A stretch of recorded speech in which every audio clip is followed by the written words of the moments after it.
Everyone's talking about GLP-1s. Well, what are they? Let's talk about the elephant in the room, or maybe I should say, the miracle drug that sometimes isn't. We're living through what feels like a paradigm shift in obesity medicine. GLP-1 receptor agonists have transformed how we think about weight management.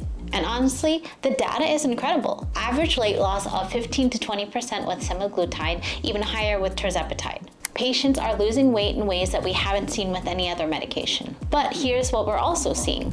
Patients who don't respond. Patients who lose some weight but plateau way below their goals.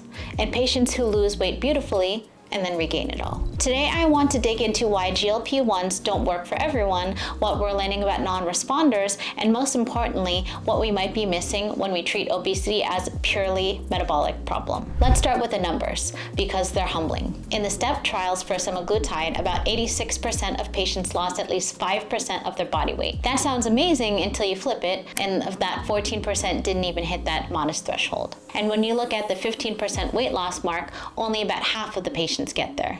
Tirzepatide does better, but we still see this variability. Some patients lose about 25 to 30% of their body weight, and others lose about 3 to 5% and plateau. So what's going on? Genetic factors play a role. Variations in the GLP-1 receptor gene, differences in incretin metabolism, polymorphisms affecting satiety signaling, these all influence response. We're starting to see that obesity isn't one disease, it's dozens of different pathophysiological pathways wearing the same coat. Metabolic differences matter too. Patients with significant insulin resistance may respond differently than those without. Your body composition, your resting metabolic rate, how your body partitions calories, all of this creates individual variability. But here's where it gets interesting for us as psychiatrists. The brain matters more than we initially thought. GLP-1 agonists work through multiple mechanisms. Yes, they slow gastric emptying, and yes, they improve insulin sensitivity, but the big one, they act on appetite centers in the hypothalamus and the brainstem. They're supposed to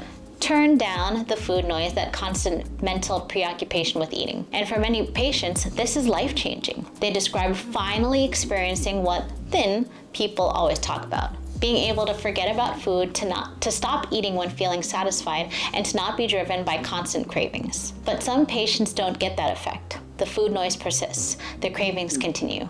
Why? Reward pathway dysfunction. We know that obesity involves alterations in the dopaminergic reward circuits. For some patients, eating just isn't about homeostatic hunger. It's about seeking reward, managing stress, and self-soothing. GLP-1s can reduce appetite, but if the underlying drive is dopamine-seeking behavior, you haven't addressed the root cause. Emotional and stress eating is another cause too, and is often overlooked. A patient might feel less physically hungry on a GLP-1, but if they're eating to cope with anxiety, depression, trauma, or chronic stress, the medication isn't touching the real problem. Sometimes they can be helpful, but they might eat past fullness, past nausea even, because the eating isn't about hunger. There's also binge eating disorder. And here's something fascinating. GLP-1s can reduce binge frequency in some patients with binge eating disorder, but not all. Some patients continue to binge despite significant nausea and reduced appetite signaling.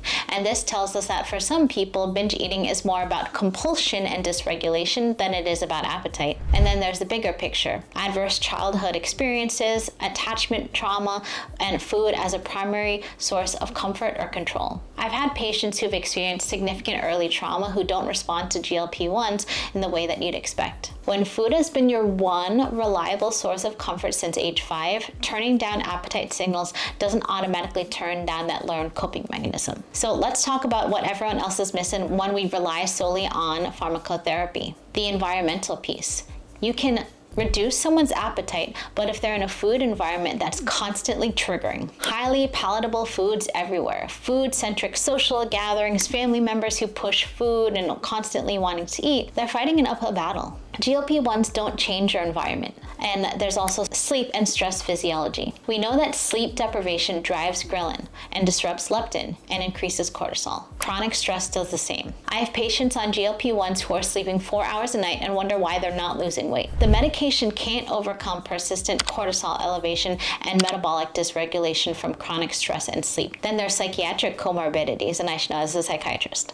Depression commonly co-occurs with obesity, and we know depression depression can drive weight gain through multiple mechanisms: decreased activity, stress eating, reward-seeking behavior, and some antidepressant medications. If you don't treat the depression, the GLP-1 is fighting against a powerful opposing force. And this is the same with ADHD, which is dramatically underdiagnosed in adults with obesity. The impulsivity, the dopamine seeking, the difficulty with executive planning, these all impact eating behavior in ways that the GLP-1s don't directly address. There's also metabolic adaptation. Here's the frustrating reality. As people lose weight, their metabolic rate decreases beyond what you'd expect for their new body size. They get more metabolically efficient, which is great from an evolutionary perspective, but terrible from a weight loss perspective. GLP-1s don't prevent this adaptation. So patients plateau, often well before reaching their goal weight, and they don't understand why they've stopped losing when they're still on the medication. And then there's the behavioral piece. Medication can reduce appetite, but it doesn't automatically teach intuitive eating, meal planning, and navigating social food situations or building sustainable habits. When patients eventually come off the medication, and many do, whether they're side effects, cost, or choice, they often don't have the skills to maintain their weight loss. So what do we do with all of this? How do we help patients who aren't responding or who are partial responders? First, a comprehensive assessment. We need to go beyond BMI and metabolic markers. We need to screen for other things like eating disorders, particularly binge eating disorder. Assessing for other things like mental health conditions like depression, anxiety, ADHD, and trauma. These will all be helpful. Asking about sleep, stress, and emotional eating patterns. Understanding the patient's relationship with food. These combination approaches are very often so necessary. For patients with clear reward pathway dysfunction, we might consider adjunctive bupropion or low-dose naltrexone. For patients with significant emotional eating, therapy isn't optional, it's essential. And there's also CBT, cognitive behavioral therapy for binge eating, trauma-focused therapy for patients with relevant history, and stress management interventions. We should be thinking about sleep hygiene and stress reductions as core components of obesity treatment, not afterthoughts. If someone's chronically sleep deprived and stressed, we need to address that alongside medication. Behavioral interventions matter. Even patients on GLP-1s benefit from working with dietitians, particularly those trained in intuitive eating and health at every size principles. They benefit from movement practices that feel sustainable and joyful, not punitive.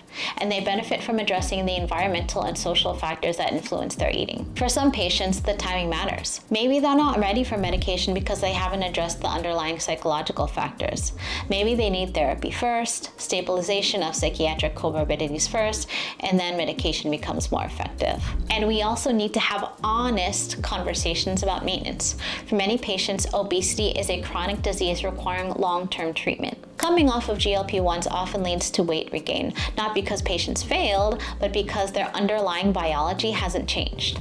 And we need to prepare patients for this reality and plan for long-term management. So let me give you some practical takeaways. Red flags for poor response would be history of significant trauma, particularly early childhood trauma, active or undertreated eating disorders, severe psychiatric comorbidities that aren't stabilized, chronic sleep deprivation, like less than 6 hours regularly, high ACE scores with food as a primary coping mechanism, primarily reward-driven or stress-driven eating patterns, and those who tend to respond best are patients who have primarily homeostatic hunger issues, those without significant psychiatric comorbidity, and patients who are already in a comprehensive adaptation for lifestyle changes alongside medications, and those who also have good sleep and manage stress. Patients who have strong support systems too. So when should you consider adjunctive treatments even if you're on a GLP-1? That's when you can consider adding other things like bupropion or reward-driven eating for comorbid depression, or consider adding it to pyramate for binge eating disorder. There's low-dose naltrexone for some patients with reward pathway issues,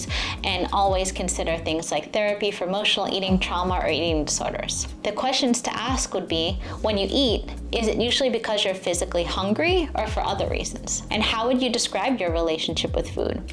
What role does food play in managing your emotions or stress? Tell me about your sleep. What does a typical night look like? Have you experienced times of food scarcity or unpredictability around food? Here's the bottom line.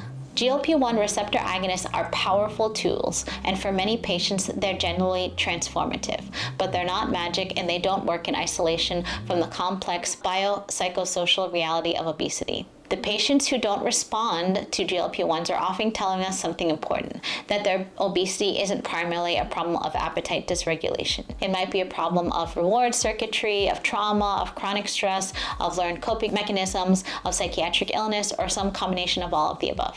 Our job is to listen to that, to do the comprehensive assessment that integrates our psychiatric expertise with our obesity medicine knowledge, and to build treatment plans that address the whole person and not just the GLP-1 receptor. The future of obesity medicine isn't just better medications, though those are coming. It's precision medicine, understanding which patients need intervention and when it's time for a combination and at what time. It's integrated care that addresses mind and body together. And honestly, that's the more interesting work anyway. I hope that this was helpful for you, and if you feel like that you need some more support with weight or obesity management along with psychiatric care, make sure to contact our clinic for additional information.